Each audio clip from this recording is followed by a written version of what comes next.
This is Spoiler Country, a podcast about comics, movies, whatever, but mostly comics. Enjoy. Previously on Spoiler Country.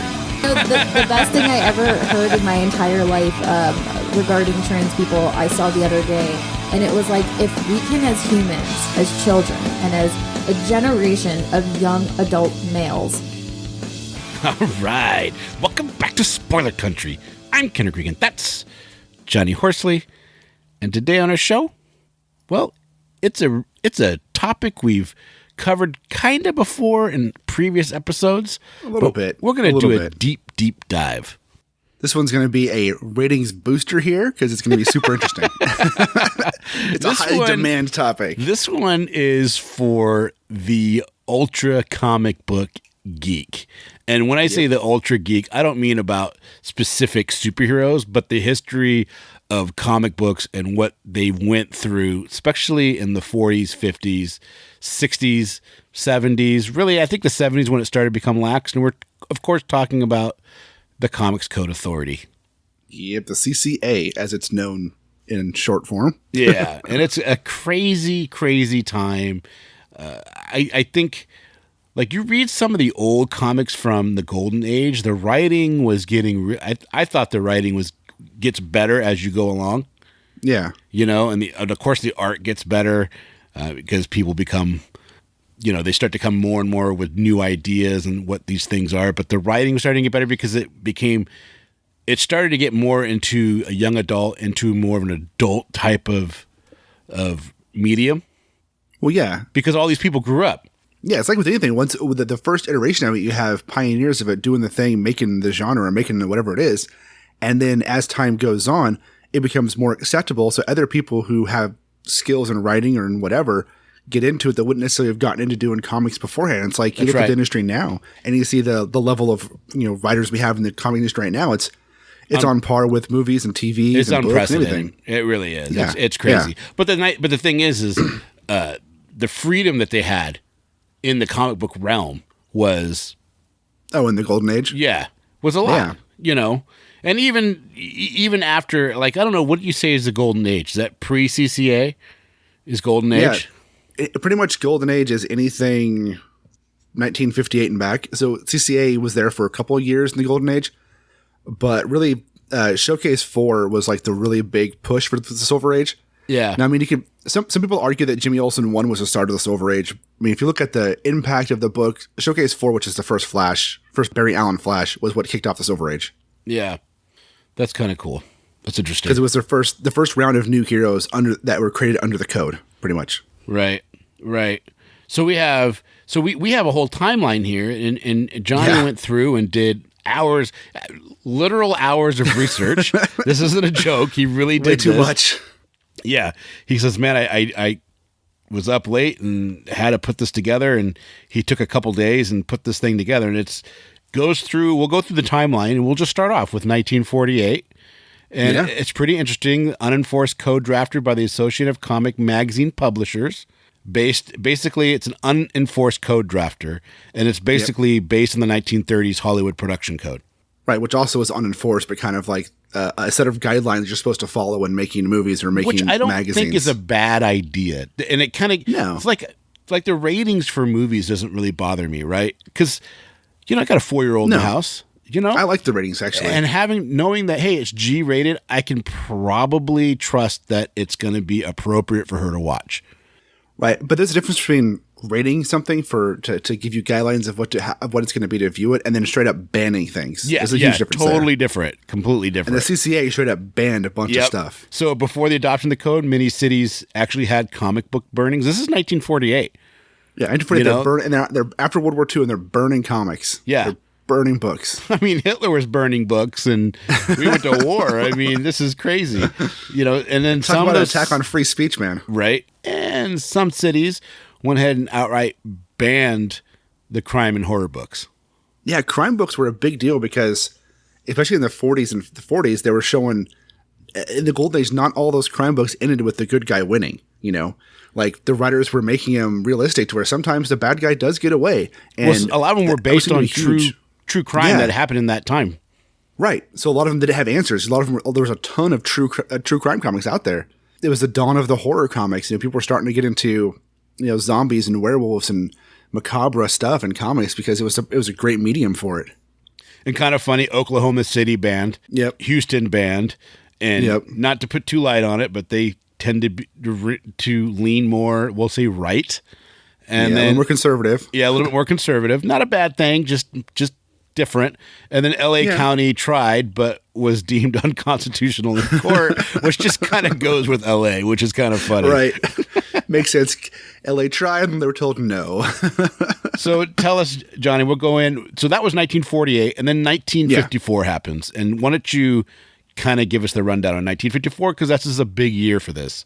It's a huge year because that's also around the same time that Frederick Wertham wrote his book called Seduction of the Innocent, which is basically a book about the horrors of comic books and how comic books were destroying the youth. And there's another book, and I can't remember the author's name, also came out around the same time, called Parade of Pleasure. And those two books, mostly Seduction of the Innocent for the most part, because that was the one that started the Congressional Committee against comic books, against the Congressional Committee to save our youth from the horror of comic books. And it talked about, the homoerotic relationship between Batman and Robin, that's the so bondage stupid. and BDSM with Wonder Woman, the violence of the horror comics, the gore of the horror comics, the violence and horror of the true crime comics, all that stuff, and how he basically picked apart how all these wholesome characters were destroying your kids because Batman took on an orphan or because Wonder Woman had ropes. Now, I mean, if you know the history of Wonder Woman, there is some BDSM behind that, but it's a little different, Right.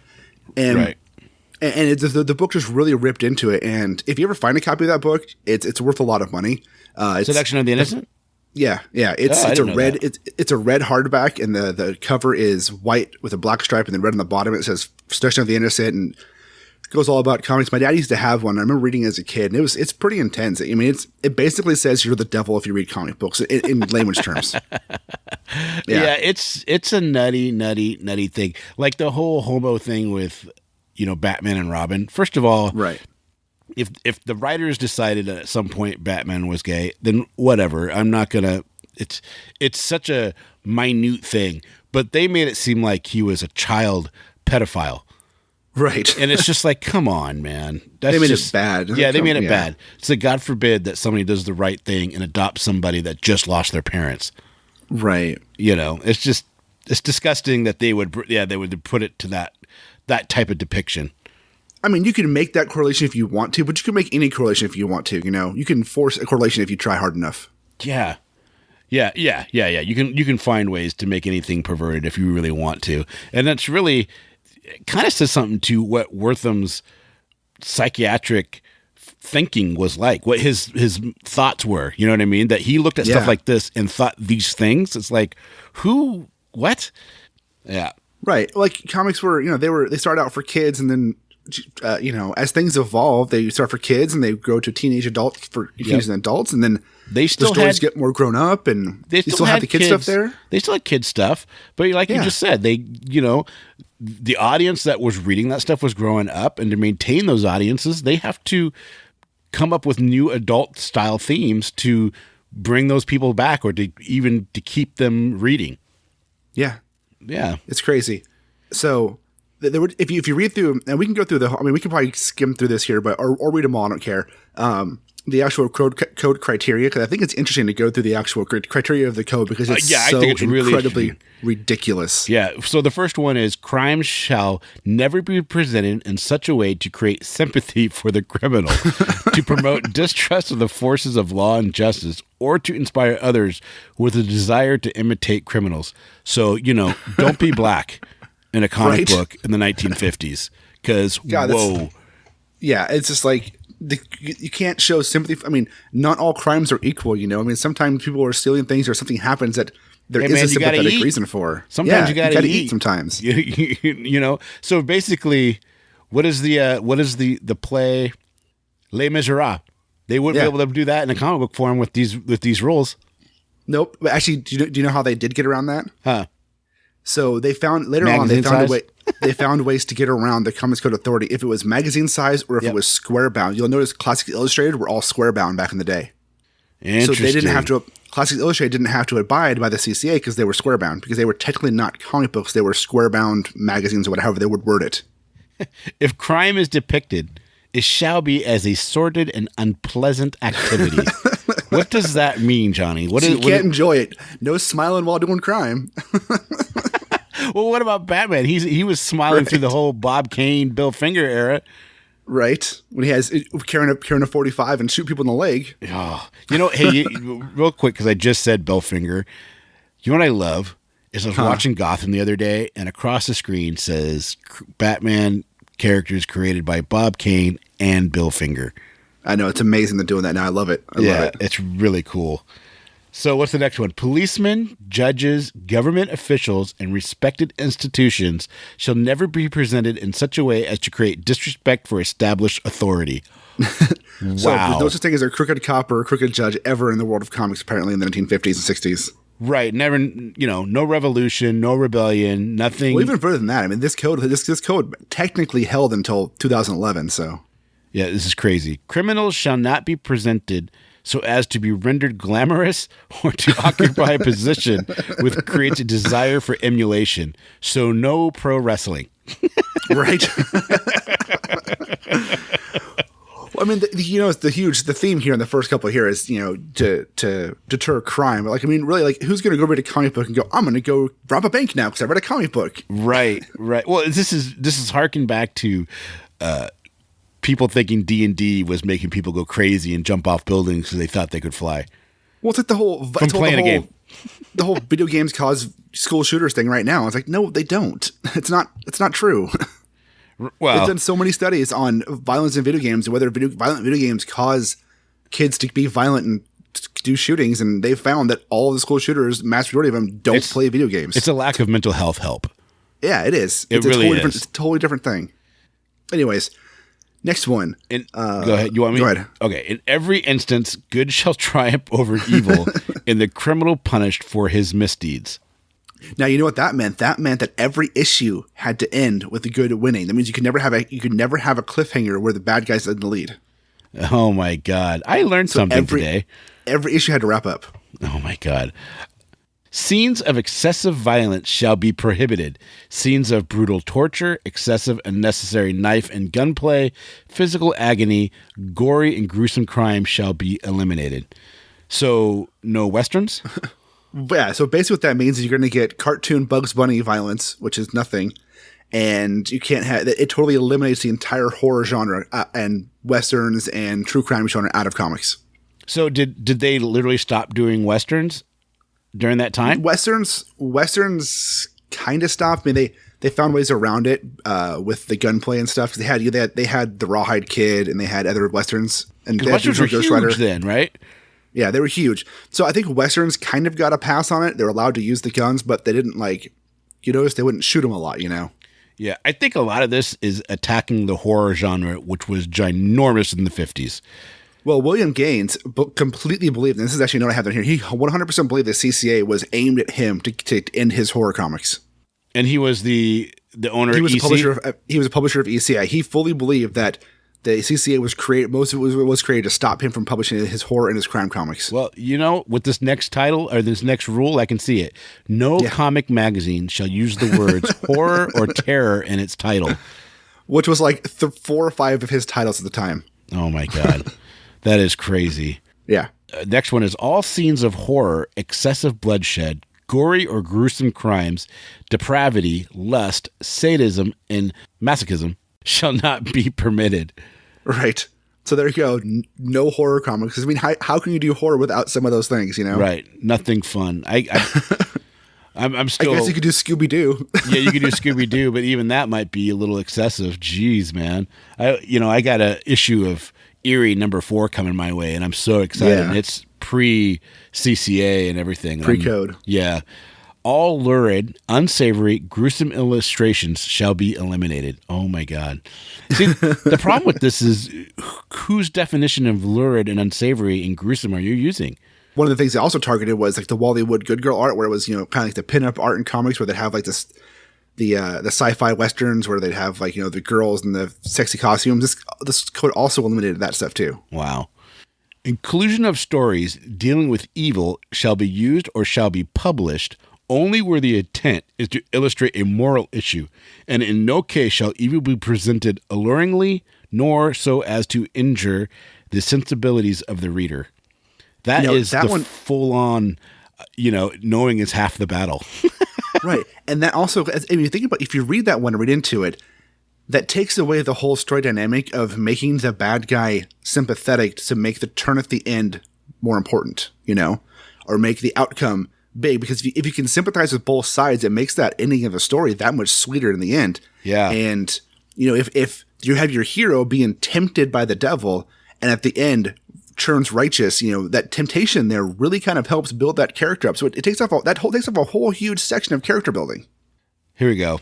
Scenes dealing with instruments associated with Walking Dead, torture, vampires and vampirism, ghouls, cannibalism, and werewolfism are prohibited. So goodbye any universal monster. Right. And a fun little anecdote to that is, and I'll read this real quick, Marv Wolfman. Oh, God, yeah. Marv Wolfman's name was briefly a point of contention between DC Comics and the CCA.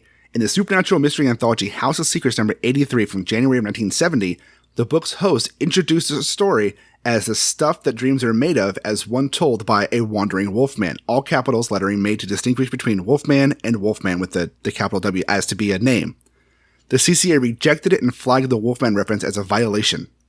They couldn't put his name in the book. Yeah, that's just stupid. Yeah, it took them, they had to go back and forth, and then the CCA agreed that it would not be as long as Wolfman received a writer's credit on the first page of the story, which actually led the DC to start giving credits for the creators in their anthologies. So that controversy led to them start putting the names of who was working on the books in their books. But still, they couldn't they had to fight to be able to put Marv Wolfman's name. It's so crazy. Yeah. Profanity, obscenity, smut, vulgarity, or words or symbols which have acquired undesirable meanings are forbidden. Well, that's just a fun one to take out. Come on. That's funny. I mean, that is funny. It's like, I mean, I get it. You don't want to have a bunch of like profanity in your comics and for kids, but that's why you make a rating system so you know if it's for kids or not. Yeah, exactly. I don't understand why they didn't think of, well, why don't we just do a rating system? It's one thing comics still don't have, really. No, there's still not a rating system, I fully think there should be one. Yeah, there probably should be, because there's some stuff that is just. But there's some Batman comics I don't want my kids reading, dude. To be fair, go read a Faust. All right, right. I'm just saying. No, I'm not going to tell my kid to read Faust. Oh, God. So, nudity in any form is prohibited, as is indecent or undue exposure. When did I have the first appearance? I have those amazing Frank Frazetta covers of Vampirella, and I actually have the first 6 issues of Vampirella. Oh, the Warren magazines? Yep. Nice. Yeah. Nice. And I'm wondering, when did that come out? Was that was 1969, Vampirella number 1, but those were magazines. They didn't fall under CCA. Oh, that's right. You've already said that. Yep. Those were the Vampirella magazine from Warren Magazine Company. Those Frank Frazetta covers. I mean, there's some stuff missing on the inside, but they're still a pretty penny, man. Dude, fun little fact about those. So my dad, my sister and I bought a set of Vampirella 1 through 112 because 113, the last issue was printed like 20 years later. Yeah. By whatever. It's like in the 80s. So we bought a set of those off of a guy, plus 4 matching numbered Vampirella prints off of him for like $100 out of his garage up here. Wow. And we wanted to go to Comic-Con down in San Diego in 2006, and we didn't really have the money to go to Comic-Con. So we took those books, those prints, and a copy of The Yearling that was a first print and signed from like 19 or whenever it came out. I can't remember where it came out. And we took them down to Comic-Con in San Diego, and we sold The Yearling for $900. We sold the Vampirella set for $850, and we sold the print set for $550 to pay for our trip. Wow. Yeah, they're cool books, man. They're really cool books. They're one of the first, like, once I started collecting again, was one of the first, like, major purchases I made. Yeah, they're great. I have the whole Vampirella set digitally that I bought from either whatever it is now, Harris Comics or whoever owns it now. Yeah. They released all the old magazines digitally, and I picked them up that way because I was cool. like, I want these. So suggestive and salacious illustration or suggestive posture is unacceptable. This is crazy, dude. So they're like covering all of their bases to be able to basically say anything they want to deem whatever they're saying is immoral or salacious or whatever they want to call it. It doesn't matter what you do. If they don't like it, they can give you a reason why it's banned. It's all an opinion based. Here's a fun little story I pulled out off of this Thus You read. Yeah. In his introduction to Archie Americana's series Best of the 50s, editor Victor Gorelick reminisced about the code, writing, "My first assignment as a new assistant was to remove cleavage and lift up low-cut blouses on Caddy Keene." He also wrote of Archie artist Harry Lucy that his sometimes suggestive storytelling, and he was one of the best, almost cost him his job. When the pencil stories came in, the characters were dressed on one page only, so on the other pages they would have no clothes on. So he would draw them in clothes on one page, and the rest of the book they'd be naked. Nude. That's awesome. So the inker, a woman by the name of Terry Zinix, would have to put clothes on them on the remaining pages. Would you just give Archie like the biggest dick just because? Right. Dude just hanging to his knee, you know? I'm sorry, that comic is not Comics Code Authoritative approved, so you can't say it on the podcast. It's just funny because like you think it's Archie, you know what I mean? You know, it's just I don't know. It's like if you're gonna do it, go all the way, you know. He had Betty and Veronica after him. He probably was hung like a horse, man. Right. I mean, let's be realistic here. What is that one that you showed me where it's like you had to beat off everybody and they're in the water? Oh, God. It was Archie number 83, I think it was Archie's Palace and number 83 or something like that, and they're in the water and he's like, oh man, I did a parody of it where I just drew my characters on it, but I didn't actually change any of the words because the words were just hilarious. Oh God, it's like looking. You know, one of the ones is Captain America. I think in Iron Man, he was like, "You need some straight dick," but then when they're talking America, but that whole thing of straight dick just meant like some hard truths, you know? Right. But now it's like means something totally different. The one I'm talking about is Betty and Me number 16, and it says on the front of it, "Archie, did you have any trouble rescuing me?" "I sure did, Betty. I had to beat off 3 other guys." And in the background, just 3 guys with stars around their heads. That's so funny. Couldn't have that in the Comics Code Authority. No, that was pre-code right there. Oh, and actually, it probably wasn't. That's probably during the code, and it probably didn't mean the same thing it means today, you know? Right. It doesn't. It didn't. You know, it's funny. In the 60s. The next one is kind of funny because I actually there's a part of me that actually likes this next rule, and that's females shall be drawn realistically without exaggeration of any physical qualities. And I only like it now because females in comics for a long time have been very, very much objectified. Image comics in the 90s.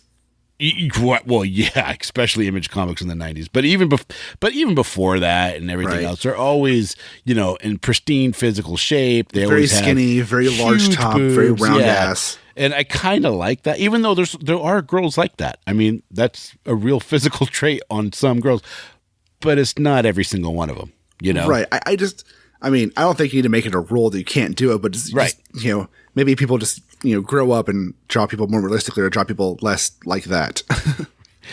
The next one is honestly, there's been times where I've stopped reading books because that's how the art's drawn, and I just like I can't do this. Oh, really? Yeah. Yeah, I guess there's so. Been some books where I put them down. Like Lady Death.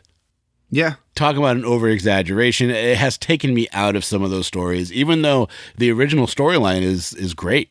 It's a fun read. It really is. Yeah. I mean, they even did a good job on the movie that they did, the animated movie, which was similar. Yeah. You know, but it's the story she has. The stories. I mean, her outfit fits her character, I guess. You know. Yeah, really. But like, there's stories where she has, you know, pretty much like just strips. Just covering the nips, that's it. Yeah, and they're just so big. Like they're like 4 times bigger than her head. Oh, and there's ones where she's drawn like, okay, she has big boobs, but her body's more fitting to the size of her chest, you know? And it's right. That's fine. And I don't know. I haven't read the new ones, but I've heard a lot of good things about the new ones, so I don't know. I don't know. I don't know. You know what I'd like to get, dude, is some of those original Evil Ernies. Those are fun. Okay, illicit sex relations are neither to be hinted at nor portrayed. Rape scenes as well as sexual abnormalities are unacceptable. What's a sexual abnormality? Well, according to people who wrote this, probably anything that's not a straight white man or a straight white woman. So any kind of homoeroticism would be Probably, out. yeah, no homoeroticism, no transgender anything, no bestiality, no whatever. Well, I'm okay not with down the bestiality Yeah, part. right.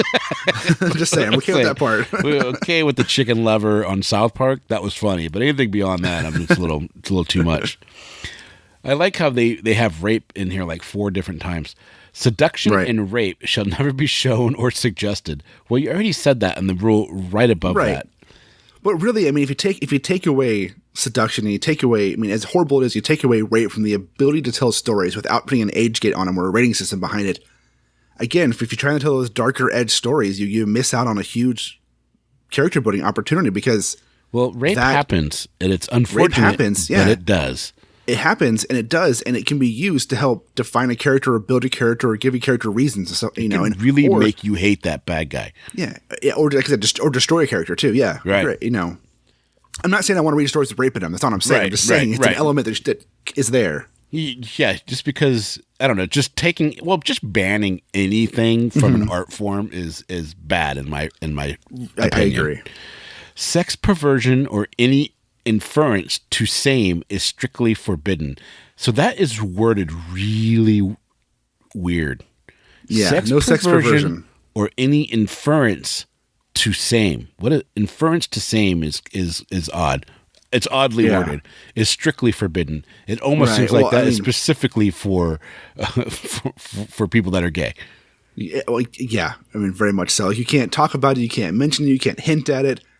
Like, apparently nobody in comics had sex in the 50s and under the CCA. You know, on TV they were still showing husband and wife in separate beds. Well, at this point, they hadn't had the first on-screen kiss yet, had they? Because that was on The Honeymooners, right? Oh, I don't know. Yeah, it was The Honeymooners. You know, and to be honest, dude, you know, in my own life, I'm okay having my own bed. Because, you know, I'm just saying. I mean, I like sleeping in bed with my wife, but I mean, we don't like cuddle every night. Hey on our side of the man, bed. you know what? When I was married for 10 years and I had my own blanket, I have my own blanket now, so it makes a huge difference, man. Because it's just like I'd wake up at like 3 o'clock in the morning, so cold. Go, why am I so cold? Because she had bundled up with all the blankets. Drove me nuts. I'm just saying. yeah. For a long time, I fought the whole, no, we're going to have the same blankets. We're married, damn it. And then recently, the last couple of years, I was like, no, I'll just have my own blankets. I actually want to have a blanket at night. This one's funny. Nudity with meretricious purpose and salacious postures shall not be permitted in the advertising of any product. Clothed figures shall never be presented in such a way as to be offensive or contrary to good taste or morals. So you couldn't use anything to any of the characters to sell anything suggestively, apparently. Yeah. Well, meretricious is just means that you can't just be attracted to be attractive. There's no actual value there, right? It's like you could call a somebody that is extremely vapid meretricious, right? Yeah. Because they're like overwhelmingly attractive, but then there's nothing behind that. You know what I'm saying? You've met people that are like this. No, I get it. Yeah, so it's an interesting way to put this. Nudity with meretricious purpose and salacious postures shall not be permitted in the advertising of any product. So you can't. I mean, a part of me is like, so no swimsuits, no bras, no panties. You couldn't use an attractive person to sell cigarettes or Not for comics. Not with comics. like that. Yeah. That's so weird. They went like above and beyond for everything. So that is all the rules of the CCA in the 1954 form. Is that the original code criteria? Yeah, that's the original code criteria. Now, my biggest question when I first read all this, went through this, like, who would adhere to this? Why would companies do this? Right. Right. Why would DC and Timely or whatever they're called at the time and other ones do this shit? And what I found was, you know, the CCA had no real control over publishers. They couldn't stop them from publishing anything. But what they found out is a lot of distributors, because of the pressure from Congress and the pressure from, the groups that were made out there, refused to carry the comics unless they had the seal on them. So Right. the publishers were forced by their distributors to get their comics approved. Otherwise, the distributors wouldn't distribute them, and the distributors it was a monopoly. They had basically one or two options. That's it. Yeah, they had Diamond or Diamond, basically. Even though Right, before Diamond it was wasn't Diamond. around then, but you know, you get what I'm saying. But there was two companies that didn't display the seal on their comics. Oh, and who are they? Dell and Gold Key, because they didn't, and this is funny because this is America for you, American capitalism. They didn't display the seal because their output was subject to a higher authority, their licensors. Oh, So they had distribution set up. They didn't care, so they didn't display it on their comics for Dell or Gold Key, because that was like Disney and Warner Brothers, the movie studios back in those two companies. Right. Those are the ones the comic books were made for like 5 and 6 year olds. Right, exactly. And that's how they got around too. And that actually might be a part of how Classics Illustrated got into. I think Classics Illustrated were Dell and Gold Key as well. Yeah. So that was the first year, 1954. Yeah. Now we get into 1955, and this is where your friend William Gaines sees these rules and says, "Wow, you just killed my whole company." Pretty much left him with Mad, and the only reason why he had Mad is because Mad was a magazine. They switched it to a magazine format, not a comic format, and it allowed him to get around the code. It makes me wonder, why didn't he just change all his other stuff to a magazine format? I think it had to do with the fact that distributors wouldn't carry it. Period. Yeah, because it had already been singled out. It had been too singled out by it. Mad could do it because Mad was a parody magazine, therefore it could be on the shelf and people were going to go, "Oh, that's a horror comic. Oh, that's a crime comic." It could get around that, but the horror and the crime books, distributors just weren't going to pick them up, whether it was a magazine or not, or a comic or not. Yeah. So that's 1955. EC cancels all titles except Mad. And he probably has something he probably was signaled out. They probably looked at his books and made these rules based on his books. Oh yeah, those books, if you ever read an old EC book, they're pretty interesting. They're pretty crazy. But this goes on now for quite a few years, and we get to 1960, and what starts to happen now is a ton of underground comics start to come to fruition without CCA. Yeah, man, free love, dude. Hippies. They're going to find a way. They want to tell their stories without being held out by the man. Yep, distributed through head shops and other means. Yep, than exactly. normal distributors, and for those younger than 35, or probably younger than 40, really, probably never actually seen what's called a head shop, because now they're just prevalent. You have all these marijuana shops in Washington. Well, I should say this, in Washington State, we've had marijuana shops for quite a few years now, like 5 years now, right? 6 years now, something like that. It's been some time now. And when I was a teenager, we'd had head shops, and that's where you could get your pipes and your bongs. But if you walked in there, you couldn't say pipes or bongs. They would kick you out. It was water pipes for tobacco use only, and pipes for tobacco use only. And you could buy those. Those were head shops, and they had other, I'll just say, hippie paraphernalia. I guess is good. Yep, and they sold a good way of any to say it. Yeah, comics like Rip Off Press came out of this. Like the Fabulous Furry Freak Brothers, and those ones came out of this whole underground comic scene. There was a bunch of them. A lot of R. Crumb stuff. Yeah, R. Crumb, yeah. But Crumb came later, too. but in the early 60s, you would still go to these head shops and find other ones. Right. So here's a funny thing, not funny, interesting thing about EC Comics and William Gaines. Yeah. He had his first real issue with the CCA after he had to cancel all of his books is he had reprinted the story Judgment Day from the pre-code Weird Fantasy number 18, which was 1953, into Incredible Science Fiction, because he was rebranding his books, trying to, keep making a living, which came out in 56. The reprint was replaced with a code-approved story, or code-disapproved story, The Eye for an Eye, that was objected because the central character was black. Oh. Yeah. So they rejected it because the main character was black in there, and it was considered to be a race prejudice against it, and that that he ended up losing because this is 1956 America, which is white America. Right. Following an order by Code Administrator Judge Charles Murphy to change the final panel, which depicted a black astronaut, Gaines engaged in a heated dispute with Murphy. He threatened to inform the press of Murphy's objection to the story, and if they did not give him the issue with Code Seal, causing Murphy to reverse the initial decision to allow the story to run. Soon after, however, facing the severe restrictions placed upon his comics by the CCA, and with his new direction, titles floundered. Gaines quit comic books publishing and concentrated on Mad. Oh. So he ended up getting it published with the Black Astronaut at the end under he had huge to duress fight from the for it. CCA. He had to fight for it and ended up basically making it to where all he could afford to do was mad. William Gaines, man, putting up the good fight. Yeah. Oh man, we should almost make a T-shirt about him. Right. William Gaines put up the good fight. He wasn't the greatest guy in the world. I mean, we could do a whole episode on William Gaines himself. Hey, Larry Flint isn't the best person in the world either, but true. He fought for First Amendment rights, right?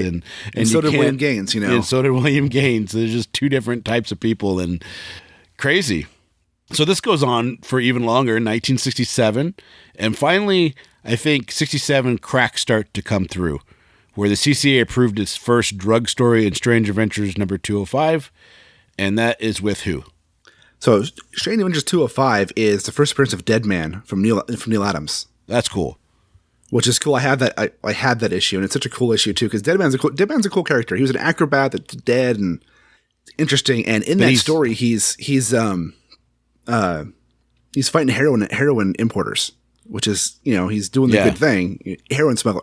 Opium smugglers, not heroin, but it's the same thing. But they approved it because he is fighting them, not he's fighting the drug smugglers, and it's for the common good or for the good the good of the world. But it's interesting because it took him 20 years to get to where they'd approve any story with drugs in it, pretty much. Right. Well, yeah, like I said, some laxing, some cracks might have started and everything. Because 1971 comes around and the CCA has a revision. Yeah, because people are getting fed up. Because if you go back and you look at the comics of the 40s and 50s and then see the Silver Age when it went, people always say the Silver Age is a silly age and it's all the silly comics. They don't realize it's not because the writers and the companies wanted to tell you silly stories. It's because they were forced to stay in business. Yep. So the CCA is responsible for all the silly Jimmy Olsen stories and all the silly Marvel stories and DC stories that came out in that time. So some of the ones that were revised were sympathetic depiction of criminal behavior and corruption among public officials, as long as portrayed as exceptional and the culprit is punished. Yep. So they finally, in 71, they allowed storytellers to use that bad cops ability, and corrupted the bad DAs. cops and stuff, as long as good prevailed in the end, and they got punished, but they were allowed to use that in their story finally, which is a big thing. That is a big thing. Yeah. The next one was permitting some criminal activities to kill law enforcement officers and the suggestion, but not portrayal, of seduction. That's a big one too, because it shows you that not everyone's, there could be casualties in this fight. Yeah, there could be casualties. That's right. Yeah, you couldn't even have.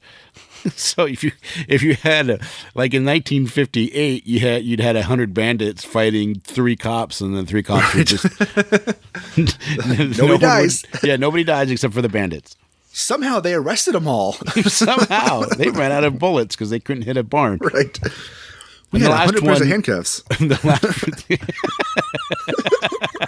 The last revision was allowed vampires, ghouls, werewolves, when handled in the classic traditions such as Frankenstein, Dracula, and other high-caliber literary works written by Edgar Allan Poe, Saki, Conan Doyle, and other respected authors whose work are read in schools around the world. So that one's okay. So That's undead. A big if middle it's finger to Gaines right there, man. It's like you can tell your horror stories as long as they're already stories written by other people that are already dead. Right. Stephen Frank would have been okay. Yeah, right. He's in the Dracula world. So that's kind of interesting, though. They're like saying, because, like, what? Tell me something that's a high caliber literary work that is with werewolves. Well, there's werewolves in Dracula. No, there's Isn't not. there? No, I thought there was. He controls wolves. He can, and I guess you could say he is a werewolf because he can turn into a wolf and a bat and a rodent, and he can turn into mist.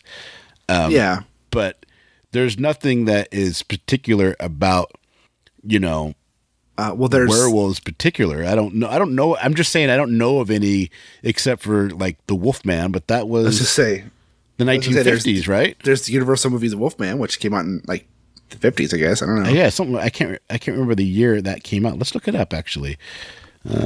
Wolfman, 1941. Oh, so Classic.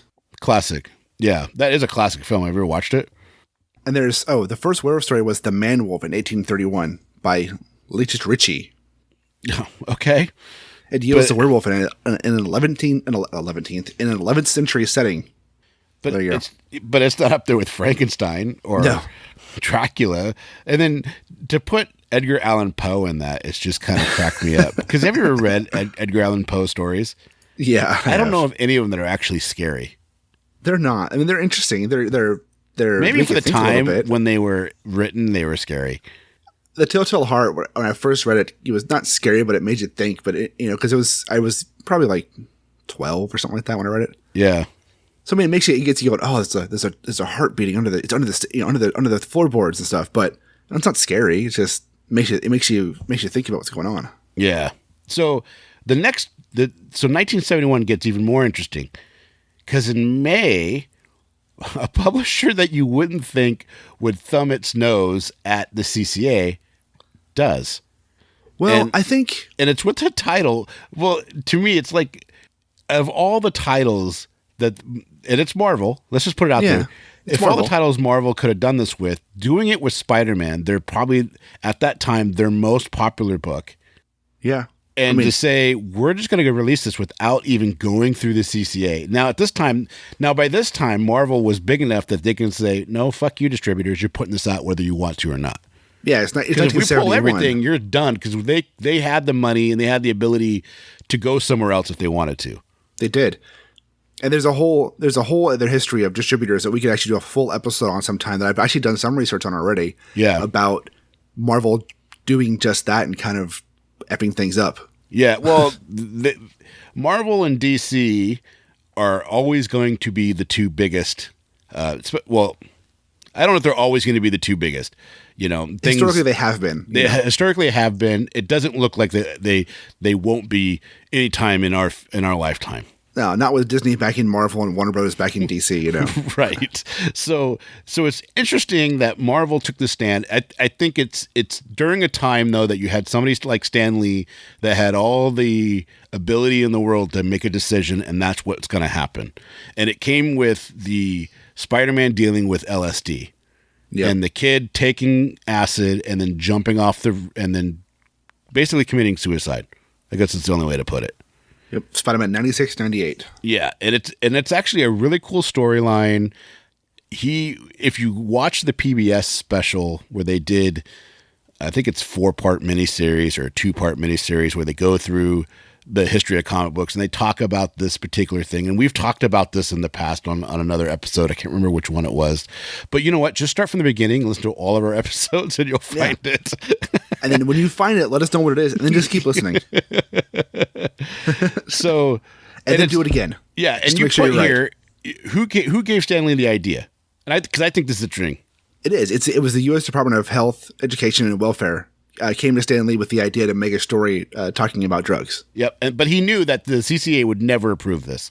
No, they wouldn't, not at all. But he's like, well, if the U.S. government's coming to me for this, I should do it. And he felt strongly in it. He was like, you know what, I think this storyline needs to be told. We got to put this out what we feel about what's going on.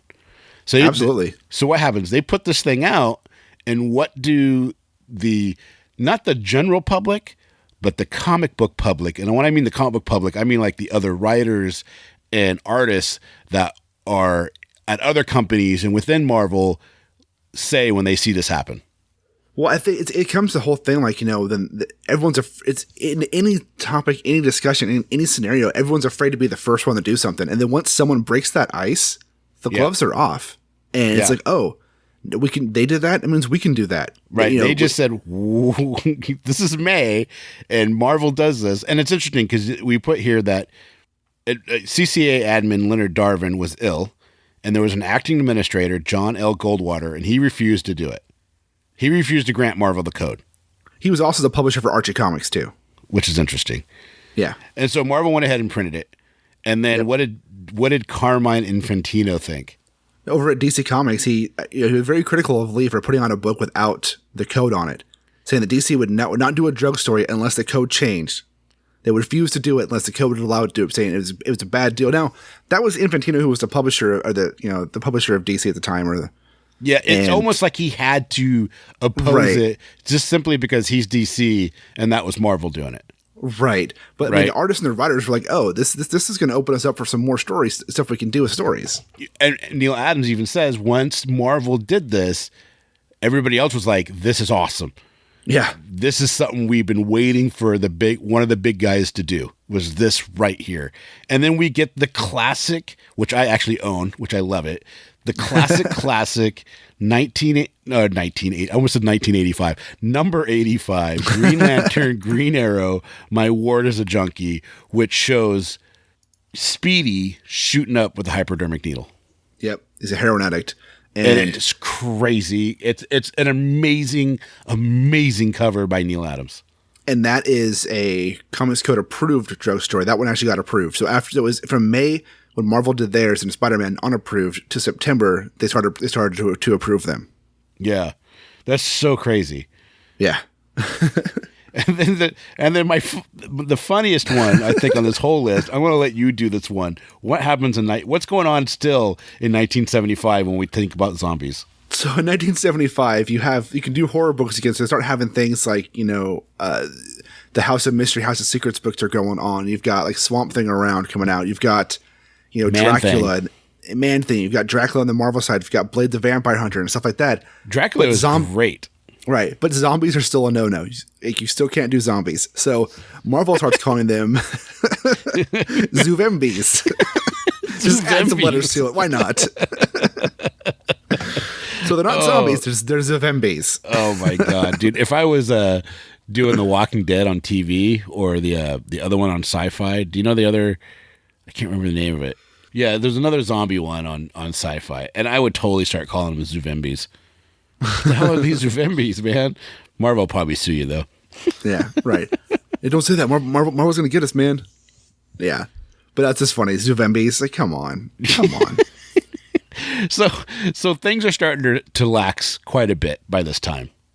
Yeah. Oh, yeah. They've gotten through the. I think what really happened is you had the general public horror of what the comic books were doing to kids, or what the perceived notion of what comic books were doing to kids' minds, I should say. And now a good 20 years have gone by. It's all a bunch of bullshit. It's all a bunch of bullshit. But those kids that were reading those books now have their own kids. Yeah.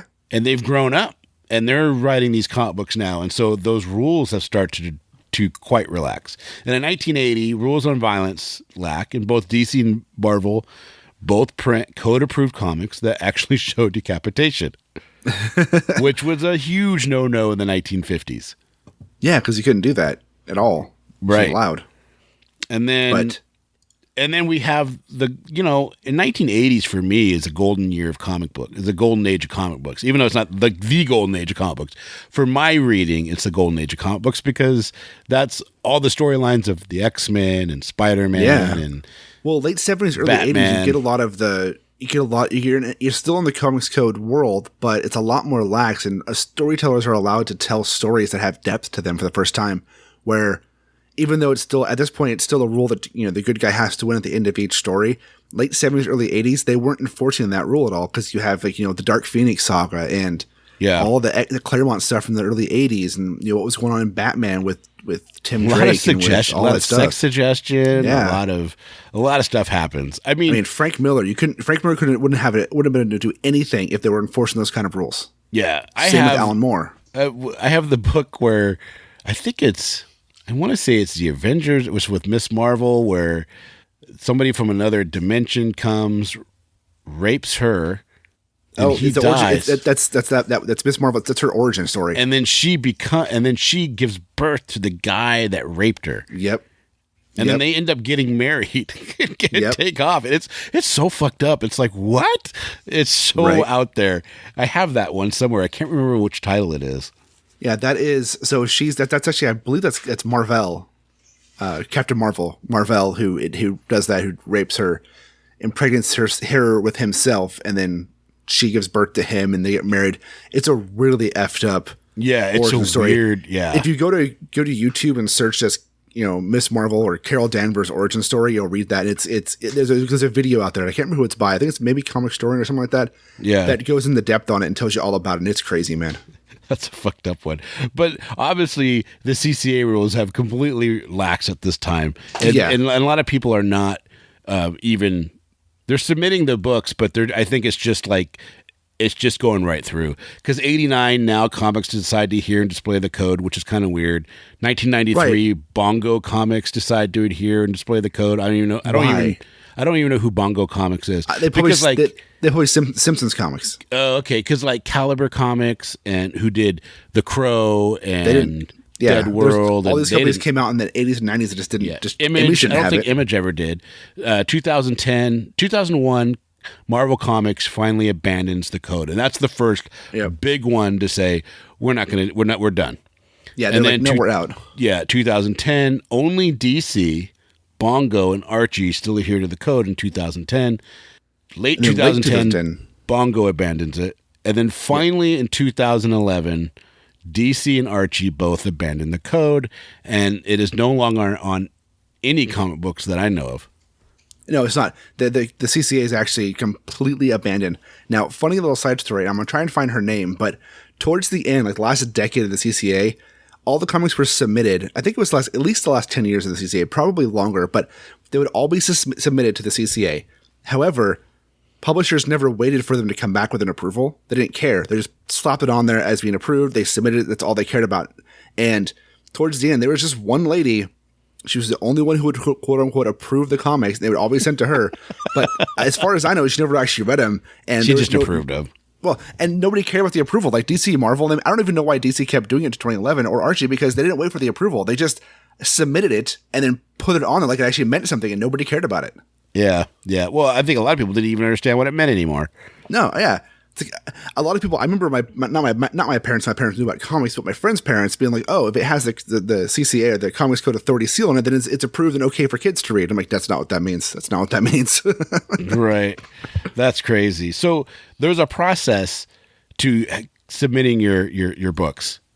Yeah. It right? was, I mean, this is the process in the beginning. Yeah. Yeah. You want to tell us what the process is? Yeah. So process is you'd make your comics, you'd complete your comics first, right? So you wouldn't like submit a story to them, see if it's okay. You'd make your comic all the way from start to finish. You would then submit them to the Comics Code Authority by mailing them a copy of it in the original days. And then they would review it. So somebody would read it and go through and say, yes, this is okay. No, this is not okay. If approved, they were then allowed to put the seal on their cover. And it was 100% censorship of comic books. And when it first started, it basically meant this comic does not have any of these things that we started off reading in it at all. That was the whole point. Is it was kind of like a grade, but it's like, as Scott McCloud said in one of his books about the CCA, it was those requirements a film needs to receive a G rating was basically that for everything. Yeah, There was only one rating, and everything else was banned. One thing to remember, though, the Comics Code Authority was born out of the publishers and said, "We're going to put this together. We're going to adhere to this to get the government to stop." To get them off their back. Yeah, because they were afraid they were going to be shut down completely by the government because of Wortham's book and all the congressional hearings that go into comic books time and how devilish they were. It's unfortunate that companies like EC really got nailed, because go back and look at the artwork that was coming out of EC. It was stupendous. Yeah, they were telling good stories. I mean, they were telling good stories, great artwork, and it was just. It was a shame, because there's a place for horror books. There's a place for crime books, There's a place for those stories. People like them. Yeah. As we find with the modern age of comic books are not just superheroes. Comic books can tell any kind of story. That's why I love them so much. The comic book medium, you can tell any story you want. You're not limited by anything. That's Your right. limit is the imagination of what you can think of and what your artist can draw. That's it. That's right. That's right. It's it's defined as a truly American art form, which is cool. We don't have a lot of that. Right. Right. We're always taking it from other cultures and appropriating it. But this is defined as a truly American art form, along with jazz and it's an art form. Yeah. Right. It's an art form that other countries have then made their own. Like there's a European style of comics. There's a British style of comics. There's definitely a Japanese style of comics.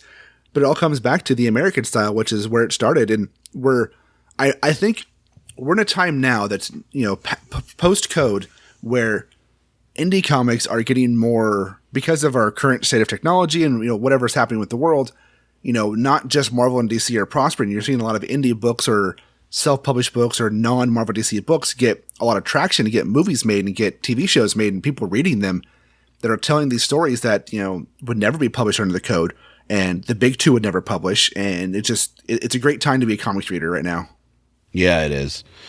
Wow. That was an in-depth look at the CCA. I don't think you could go anywhere else and find more information than what we just gave you. That was pretty amazing. And I think the way that we presented it and what you have, this is the learn all about the CCA in an hour conversation right here. It really is. It really is. So, you should be able to walk away from this episode knowing way more about the CCA than you ever wanted to. or more than what you ever should know. But it's an interesting, Right. It really is an interesting topic. I mean, it is censorship at its highest form in American culture. 100%. It was complete This censorship. is worse than the PMRC. Right. Because the PMRC, to me, I know there's a lot of because I was a teenager when that was going on. And I remember seeing the lead singer, Twisted Sister, stand up in front of Congress and talk about how fucked up he thought this whole thing was. And I want to say what the PMRC is. People don't know. yeah, it's so the PMRC is, I can't remember what the acronym stands for. But at the end of the day, it was Tipper Gore, Al Gore's wife, that said, hey, there is a lot of language and depicted violence in music. And this is during the 80s. This is like 87. Yeah. And so what she wanted is basically it's just a The parental advisory explicit lyric sticker. yeah, that's what it is. When you see the parental advisory explicit lyrics, that is born from the PMRC. And that's all she wanted, was to say, look, it's a Parents Music Resource Center, is what it stood for. And Right. basically it was just a way to say, warn parents that, hey, there's explicit language on this CD. Right. But the thing is that it got out of control. I mean, they It did. literally outlawed Two Live Crew from performing live That's crazy. because of their lyrics, and it's like, that's freedom of speech right there. Right. That you're revoking. And I have no problem with that sticker being on CDs. I have no it problem with doesn't really bother ratings. me. I think the way that they weren't telling, I think the way they got their message across was wrong, Yeah. But I think at the same time, it's like, dude, at the end of the day, who cares? All they're saying is like, hey, just be aware that there's naughty language on this CD. Right, because you don't Or want to buy this your kids a tape or CD and have whatever. them, buy a tape or what, a record or a CD or whatever, or download a song. The thing that's full is, of swear Johnny, words. And there was no age limit. If you're 5 years old and you wanted to go buy a Two Live Crew CD, you could still do it, whether it had that sticker on there or not. yeah, And honestly, man, now that I'm older, I mean, when I was 11 when that started, and it really heated up like in 86, 87. yeah. So I was like 13, 14. It meant the world to me because I thought, oh, fuck you, man. You can't be telling me what I can listen to and stuff. But now that I'm older, it's like, what 9-year-old, 10-year-old needs to buy a CD that has fuck every other word? Right. I mean, yeah, what 10-year-old needs to hear "fuck the police"? Right. Well, it's Right. a good song. I mean, it's not a 10-year-old song. Right. I mean, I'm just saying, now that I'm older, I kind of get it. I'm going like, oh, Now that, again, I'm older and I have kids and stuff, I'm like, man, I really wish a lot of this stuff would have ratings on it. So I knew, like, video games have ratings, movies have ratings. Why don't comic books have ratings? Like, why can't I go and say, hey, this is for teen? I mean, some do, some of them really do. Some of them do say teen, some of them do say mature on them and stuff like that, but they're so inconsistent. It's so hard. And like, even in the mainline DC books, some of those Batman stories are really fucking dark, man. Oh, dude, yeah. Go read a Punisher book. Yeah, and same with Punisher. I mean, they had the Punisher Max series, and they try and make these different like publishing lines for mature audience, whatever like that. But even then, it's there's no, there's a standardized way to rate movies and a standardized way to rate video games. We have a sticker that says mature, teen, all ages, whatever. That's great. But for comics, it's all whatever the publisher thinks whatever publisher thinks it is, age group wise, is what it is. Yeah, and well, the thing, and people are so sensitive to, I know they are, censorship. Like, oh, that's that's the end of everything. Well, no, I think it's just making things appropriate. That's why Alan Moore left Swamp Thing, is because DC made the Vertigo line, and Vertigo was for mature readers, and Alan Moore did not want them to put the mature readers on his Swamp Thing, his books, because he thought that was censorship. So he said, "Fuck you," and left. That's stupid. That's not censorship, dude. That's letting people know what it is. Yeah, censorship is not letting you say things. Yeah, they're not telling you to stop. Like, CCA was censorship. Yeah. and it's blatant for. You will not have this. You will not depict this. You will not say that. Well, his argument was, when you put that mature readers thing on there, that means that certain amount of people won't be able to read my book because their parents won't let them, and you're censoring my work from those readers. It's like, well, it lets the parents know what their kids are reading. That's not a bad like thing. You're just being greedy, and you're just mad because you're not as many people can buy your book. Right. He's a weird dude anyways. We should do a series. You should do a series that shows age appropriate material. Yeah. You know what? If your kids are 6 to 7, this is a good series for them to read. Based on these. And on that note, if you're looking for a good kid-friendly book, on Kickstarter right now is a book Trial Run, which is by our friend Jen Arledge, and it's a great kids book. It's all ages. You know what a good preteen book is, like 10, 11, is Torchlight Lullaby by Ryan Fisher. Yes, it is. It's amazing. Did you finish it? I did. It's an amazing book. Yeah, it's real fun. I like it. I think when Ella gets a little older, because I think there's a couple scenes that I think would be a little too scary for her. She's a little young for it right now. Yeah, she's 4. It might be a little too scary, but when she gets a little older, I think it's a great read. It's fun, and the girl is cute as a button, and you just you cheer for her. You do, and it's great. It's great. And if anybody wants to read my little parody of his book, I did a 6-page parody of Torchlight Lullaby back in the day when it came out. Did you really? Yeah. It's pretty funny. It's all about them going to get mimosas. It's ridiculous. Oh, that's hilarious. It's ridiculous. It's 6 pages and it's ridiculous. So there you go. Maybe we should do that. Maybe we'll come up with some titles to say, hey, and maybe we can get some independent ones so we can get some of those people on. I think it's great. We could do a whole episode on just kid appropriate stuff so people can get ideas. Yep. I think that'd be a fun thing to do. So there you go. I think that's a show. That's a show, man. I think we talked about the CCA and censorship and stuff for about an hour. We're good here, and it's late. I'm tired. I need to go to bed and go to work tomorrow. Yeah, me too. Me too. Hey, do you want to do an outro for us? Yeah, man. You can listen to us anywhere podcasts go. You just open up your podcatcher, open up Google, whatever, type in Spoiler Country. You're going to find us. You're going to find our pretty faces up there. Anywhere podcasts are heard. That's right. Hit a subscribe, hit a listen to on our newest episode. Listen to any of our episodes. Last month, we had a bunch of plays on our first episode, which means a bunch of new people are discovering us, which is awesome. That's right. Hello to all you new listeners. Yeah. So I want to email Spoiler Country, man. How do I do that? Well, you can do that really easy. Just open up your email program and put in spoilercountry@gmail.com, and then let us know whatever you want to think. Do we have a website by chance? We do. It's spoilercountrypod.com. We can check out reviews and see photos from different events we've gone to, and check out book reports that I've written, because I guess apparently we're going to call them book reports now. Yeah, dude, they are. They're book reports. I love that. Well, there you guys go, man. Hold on. I want to give them the phone number. This is it. This is it. Hold on. I got to find the number real quick. I don't know what it is off the top of my head. So this is it. This is the big. Well, it's not a big announcement. It's a big announcement for us. We think this is really cool. Announcement. We have a Google Voice number, and you can call us. And you can go ahead, and that was my Google device thinking I was talking to it, if you heard that in the background. Yeah. So, but now you can call us, and you can leave us a message. That will play on the episode. Yeah, and so, will we play all of them? Probably not. But if you leave us a message, there's a good chance you'll hear it on a future episode. If you give us, either you'll hear it on the episode, or if you just want to leave us a message and want us to reply to you some other way, we'll get back to you in that way as well. Yep. And the phone number you can call is 707-656-2080. And that'll be in the description down below. And just for fun, here is our first message from Casey from the Comic Jam. Hello, this is Casey Allen, also known as Robot Eat Guitar, from the Comic Jam. I am calling to check out your thing, and also to tell you that my left testicle is fucking killing me.